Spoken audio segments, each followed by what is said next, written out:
El otro día nos habíamos quedado en la figura esta, si no me equivoco. ¿Puede ser? Sí, sí. Bien. Que describía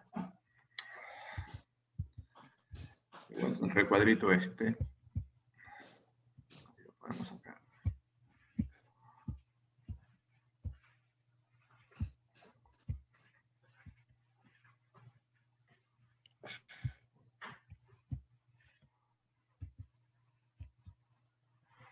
Bueno.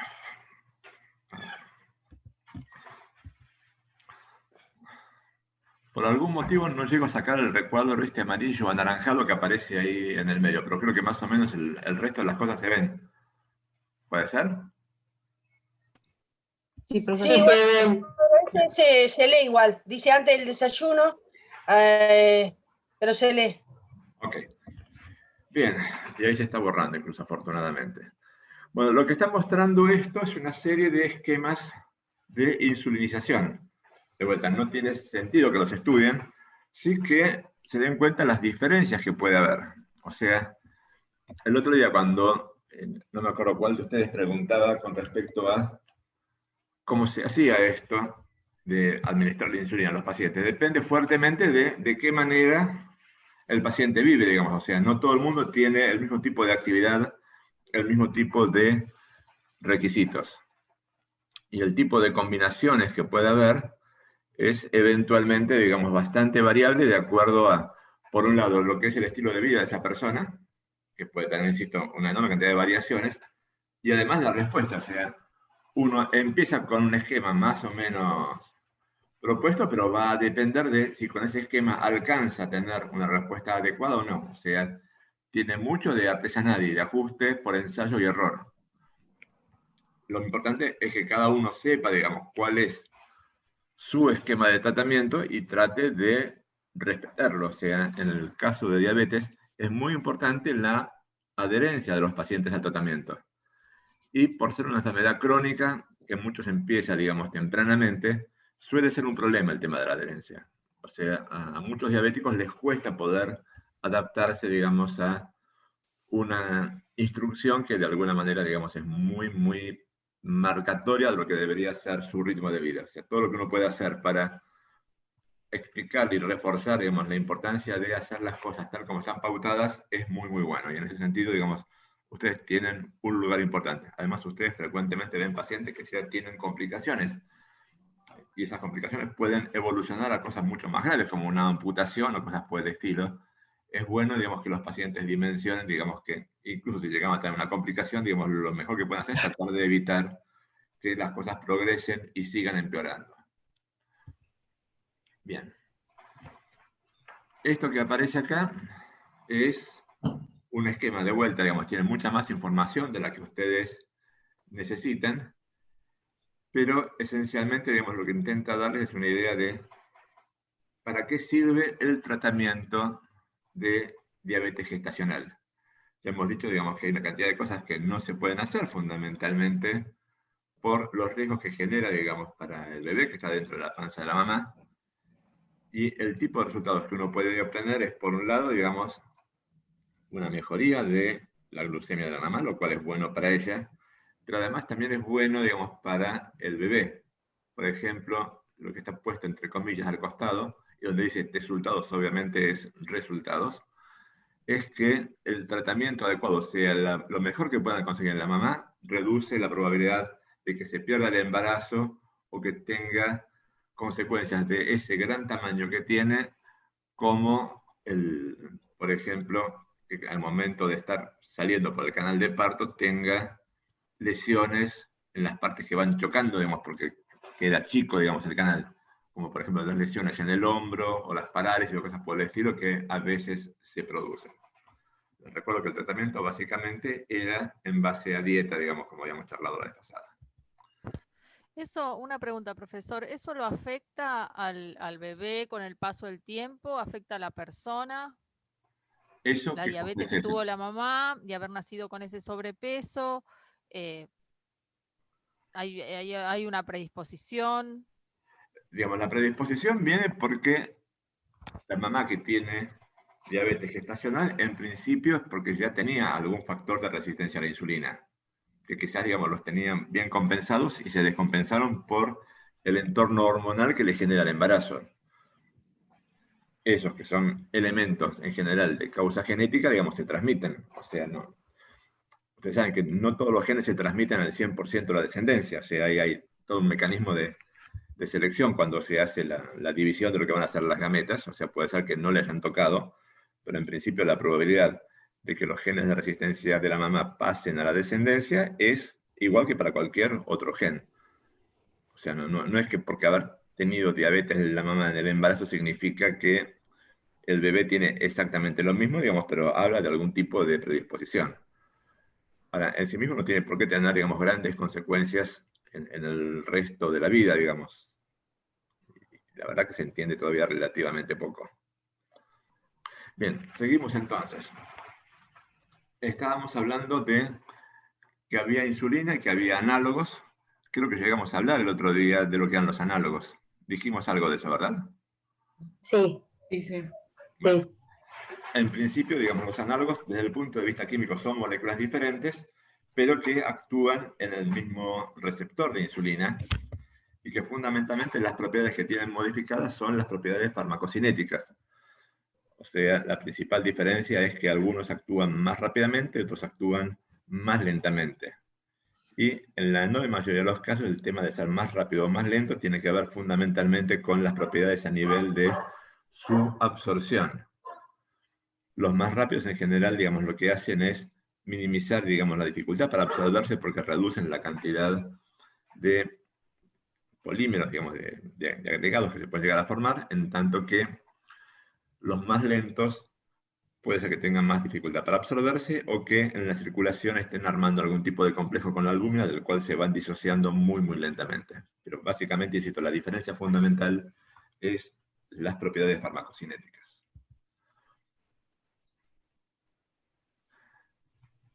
Una de las de acción corta, digamos, más utilizadas es la que aparece acá, digamos, y no es para que conozcan los datos en detalle, sino que tengan idea que realmente, digamos, hay cantidad, digamos, de estudios con este tipo de moléculas. En parte porque tienen algún tipo de ventaja y en parte porque además siendo nuevas, digamos, son mucho más caras y generan obviamente mucho atractivo para los fabricantes. Si ustedes se fijan, digamos, en ese tipo de comparaciones, esta es de hace 15 años, o sea, hay mucha agua que ha pasado bajo el puente en todo este tiempo. Parte de las diferencias, digamos, son reales, digamos, pero parecerían no ser tan grandes por ahí como uno fantasea cuando ve, digamos, la promoción de este tipo de productos. Por ejemplo, digamos, en esta comparación, sobre 7.900, casi 8.000 pacientes, lo único que encontraron como beneficio era en adultos con diabetes de tipo 1, digamos, pero no la enorme mayoría con los diabetes de tipo 2 y tampoco en pacientes con diabetes gestacional. O sea, de vuelta, digamos.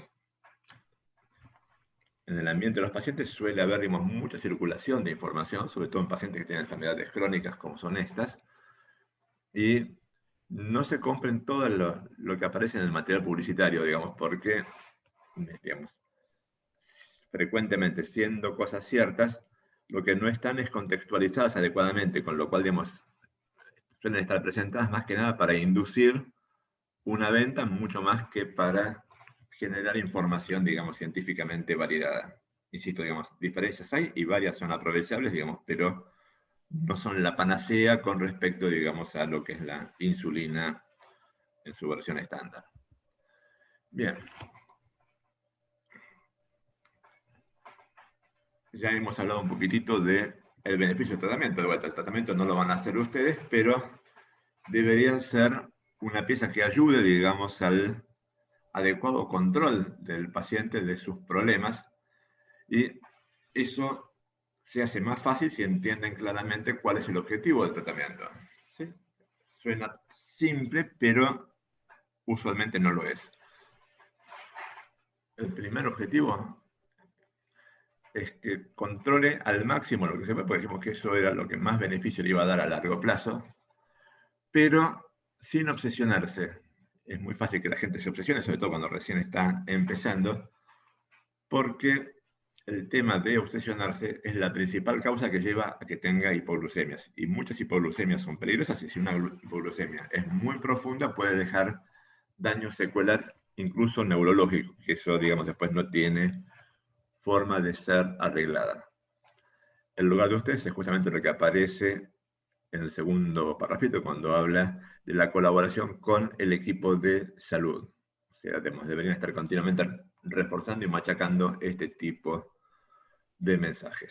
Por supuesto, un pedazo importante le va a tocar al médico que está a cargo, porque va a tener que además encontrar cuál es la mejor combinación para cada paciente. Pero en principio, digamos, esa regla general, digamos, los va a ayudar, digamos, a tener mejores interacciones y mejores resultados. Bien. Un segundo grupo importante de medicamentos para diabéticos, que en realidad corresponde a la mayoría de los diabéticos que ustedes van a ver, son los otros hipoglucemiantes, la mayoría de los cuales, no la totalidad, se emplean por vía oral. Por eso se suele hablar de hipoglucemiantes orales. Normalmente, estas drogas no son para reemplazar las otras cosas, sino para complementar los otros dos pilares que dijimos que tenía el tratamiento, que eran el ejercicio y la dieta. ¿Sí? O sea, normalmente no deberían ser puestos, y esto es una decisión del médico, pero que no siempre los pacientes entienden adecuadamente y empiezan a buscar, digamos, quién les puede machacar, digamos, con alguna idea que los ayude, digamos, a esquivar esto, entre otras cosas, por lo difícil que es hacer adecuadamente dieta y lo difícil que es hacer adecuadamente actividad física. Normalmente la recomendación en todo el mundo es no usarlos a menos que por lo menos haya hecho 3 meses bien, o sea, correctos, de restricción de energía, en particular, digamos, energía y hidratos de carbono, y 3 meses de actividad física. ¿Sí? O sea, lo que se hace... Perdón un segundo.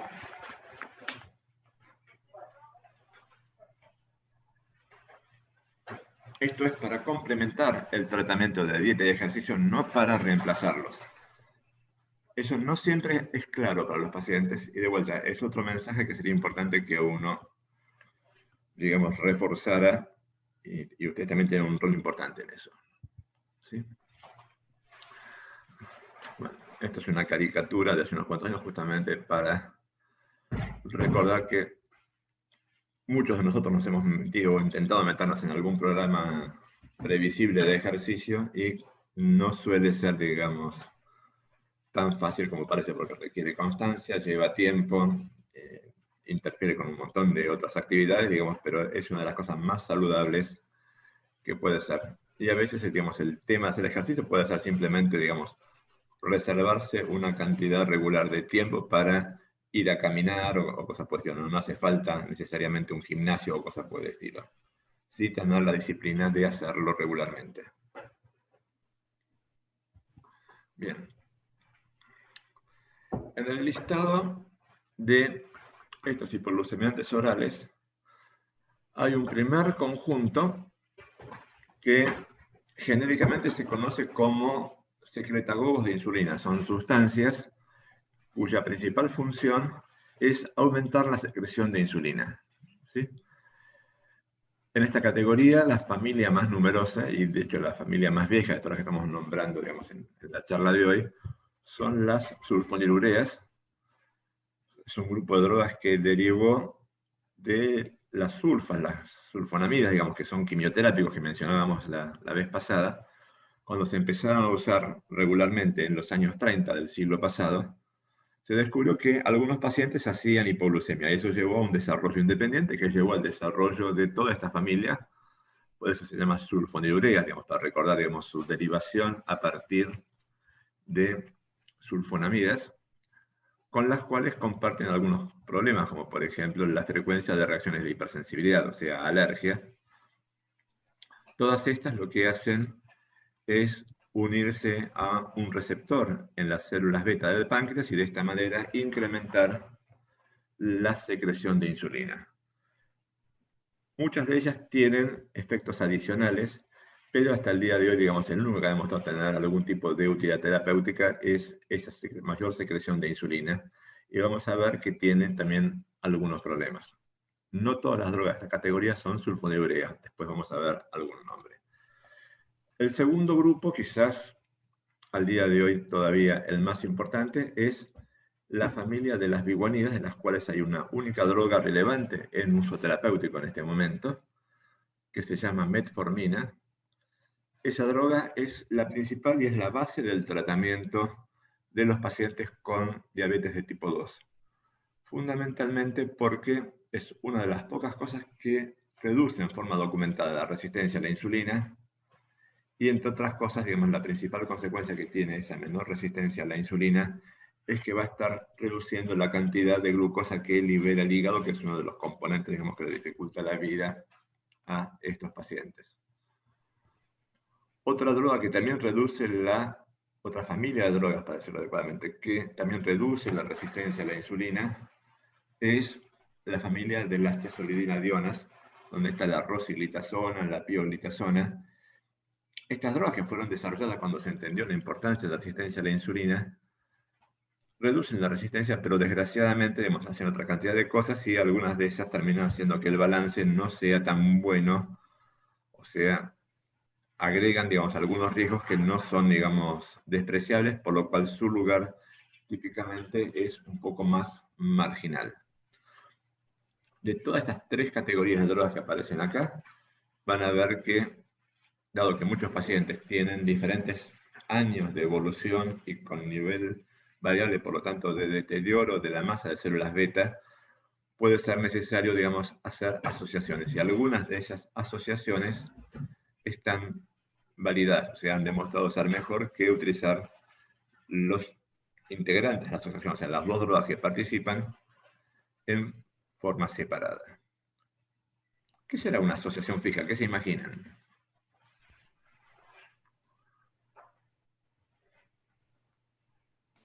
La combinación entre las dos. De una.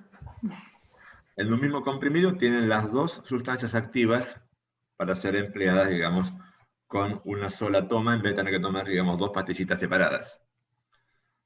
¿Eso por qué puede tener utilidad? Para que no vayan a tomar una y la otra no. Bueno, Porque te aseguras la cantidad de cada una. la principal ventaja es lo que se llama adherencia. Ustedes en el ambiente médico van a escuchar hablar muchas veces de adherencia. Adherencia se refiere a cuánto o hasta qué punto el paciente sigue con las instrucciones que uno le da. Uno puede ser el médico, puede ser, digamos, cualquiera de los otros integrantes del equipo de salud. ¿Qué tan cumplidores, qué tan obedientes son los pacientes? ¿Qué les Muy parece? desobedientes son los pacientes. No hacen caso algunos. La mayoría no hace caso.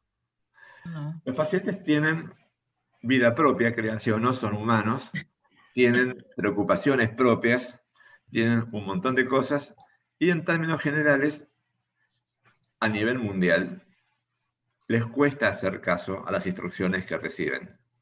De ahí la importancia de que las instrucciones sean claras y sobre todo cumplibles. Y además, y es importante esto, digamos, transformar al paciente en un aliado, digamos, del tratamiento, que entienda, digamos, por qué es importante, digamos, hacer las cosas como están pautadas. O sea, es muy, muy importante el tiempo que uno pierde explicando, digamos, la utilidad de hacer las cosas de una determinada manera. Una de las cosas que más difícilmente se hacen son los tratamientos crónicos, porque uno se puede olvidar, no puede no tener ganas, o sea, puede no haber podido comprar alguna cosa, o sea, hay un montón de motivos que hacen que pueda haber montones de dificultades. En términos generales, para algunas cosas, solamente para algunas cosas, usar una asociación mejora la adherencia. O sea, en la medida que el tratamiento es más simple, menos cantidad de pastillas, menor probabilidad de olvidos o de interferencias. ¿Tendrá algún problema usar una asociación? No. Tiene un grave problema, y es que es casi imposible poder encontrar dos drogas que tengan exactamente los mismos parámetros farmacocinéticos para poder ponerlos en un único comprimido y que con el tiempo uno no me quede en exceso o en defecto con respecto al otro. Siempre hay una contraindicación para los fármacos. Esta es una contraindicación. Lo que estoy diciendo es que en muchos casos, de hecho en la mayoría de los casos, lo que se generan son desajustes. Desajustes significa que, ¿se acuerdan cuando al principio de la cursada estábamos hablando de la farmacocinética, la vida media y la acumulación que había en los tratamientos? En cualquier tratamiento crónico, eso es previsible y es lo que se espera que ocurra. El asunto es que si tienen vidas medias diferentes, y casi siempre son vidas medias diferentes, empieza a haber diferencias, o sea, casi siempre en algún momento van a tener que hacer algún retoque, digamos, de alguno de los dos, digamos, un poco más o un poco menos de alguno de ellos, como para que no se generen, digamos, diferencias importantes. O sea, son tratamientos que van a requerir una importante cantidad de control. Pero por otro lado, digamos, le pueden simplificar la vida al paciente. Les digo esto porque la tendencia de la gente, digamos, que en general solamente ver, digamos, el componente comodidad, es pensar, esto que es más cómodo, listo, lo adopto y para siempre. Y es raro que sea para siempre, o sea, es frecuente que tengan que tener retoques. Bien. Cambiamos de tema y pasamos a otro elemento importante. Duda. ¿Qué cosa?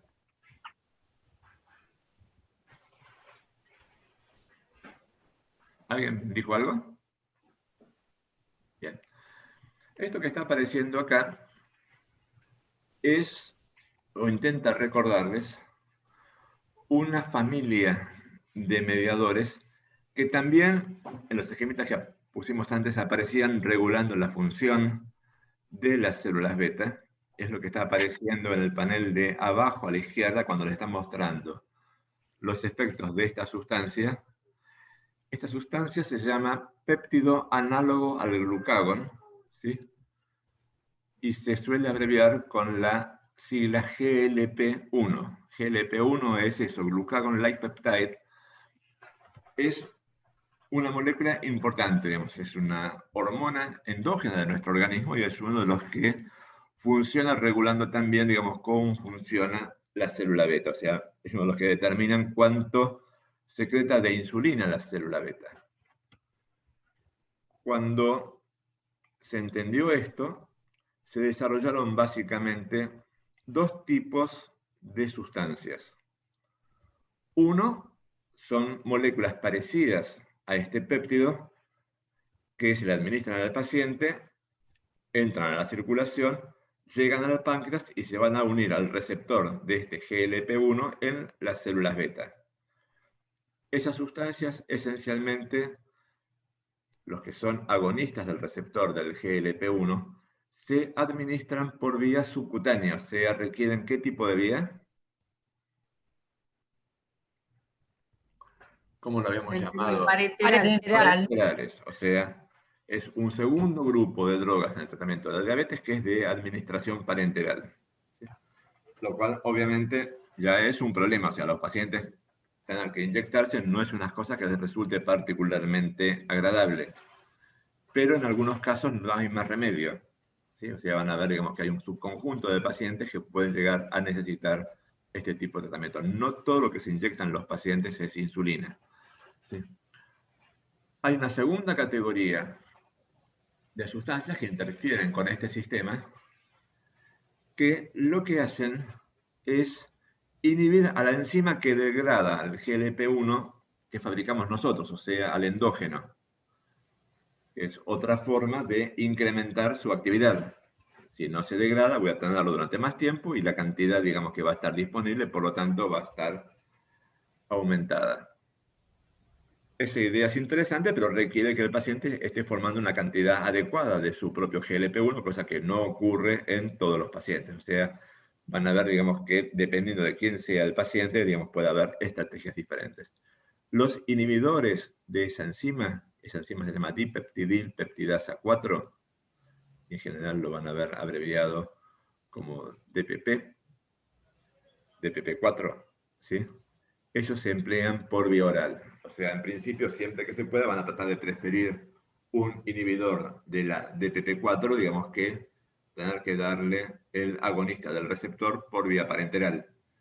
Pero a veces no hay más remedio. O sea, el gran universo de los diabéticos incluyen pacientes que reciben una u otra cosa, ¿sí? Y normalmente la preferida, digamos, por lo menos de primera intención, es la del inhibidor, digamos, que suele ser relativamente más aceptable, digamos, para la mayoría de los pacientes. Cualquiera de los dos, en definitiva, termina generando mayor actividad, sea porque le pongo un agonista del receptor, sea porque estoy aumentando, digamos, la cantidad del endógeno de GLP-1, y si miran, digamos, el tipo de efectos, de vuelta, abajo, a la izquierda, donde está el dibujito del páncreas, lo que se está marcando es el tipo de efectos que tiene. ¿Sí? Por un lado es aumentar la secreción de insulina por la célula beta, o sea, este efecto también es secretagogo de insulina, pero es mucho más complejo que el que hacían los que vimos antes, que meramente hacían esto. Por otro lado, reduce la secreción de glucagón, que es hiperglucemiante, y por otro lado, aumenta la secreción de somatostatina, lo cual puede tener efectos complejos, digamos, porque afecta tanto a insulina como a glucagón. Aumenta la producción del precursor de la insulina, o sea, está incrementando la cantidad de insulina que la célula beta va a estar fabricando. Y con respecto a la masa de las células beta, es otra de las señales que aumenta la cantidad de células beta. Todo eso es lo que hace el fármaco que inhibe el GLP. Todo esto es lo que hace el GLP-1. El antagonista que No. inhibe. Fíjate que no son antagonistas, no hay ningún antagonista acá. Lo que tenés son o agonistas, Un agonista. lo mismo que el GLP-1, cuando el paciente no puede fabricar su propio GLP-1 en cantidad adecuada, vos le das una sustancia que hace lo mismo que ese que debería estar, pero no está. Ok. Y esta se llama liraglutida y hay unos cuantos. O sea que todos esos puntos es lo que hace el GLP-1. Exactamente. Y es Gracias. lo mismo que hace cuando vos le pones un agonista o cuando incrementás la cantidad del GLP-1 endógeno porque evitas que se degrade. Ok, no estaba entendiendo, gracias. ¿De acuerdo? Bien. Sí. O sea, el pedazo relevante es todo este que está acá abajo. Y por supuesto, hacen un montón de otras cosas en otras partes, incluyendo en el hígado, en el sistema nervioso o en el intestino, digamos. ¿Sí? Pero por lo menos lo que hacen a nivel de del páncreas, digamos, es una de las... Yo voy a esperar que lo conozcan. Bien. Como pasa con cualquier otro medicamento, estas sustancias tienen algunos problemas. Por ejemplo, todos estos análogos del GLP-1, esos que van por vía inyectable, pueden producir pérdida de apetito, cosa que a los pacientes diabéticos, obviamente, si son obesos, no les viene nada mal. Pueden producir cansancio, eso le hace mal a todos. Pueden producir diarrea. O sea, en general, un conjunto importante que tiene que ver, digamos, con la función gastrointestinal.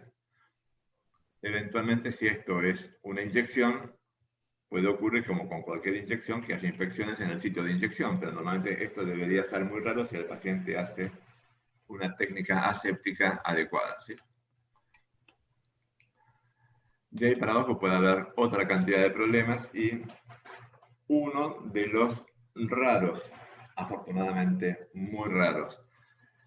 Muy raro significa que es menos del 1%, en realidad menos del 1 por 1000 de los efectos adversos, pero gente, digamos, a los que le han tocado esto, digamos, existen, con lo cual, digamos, es bueno tenerlo en mente, es la producción de pancreatitis.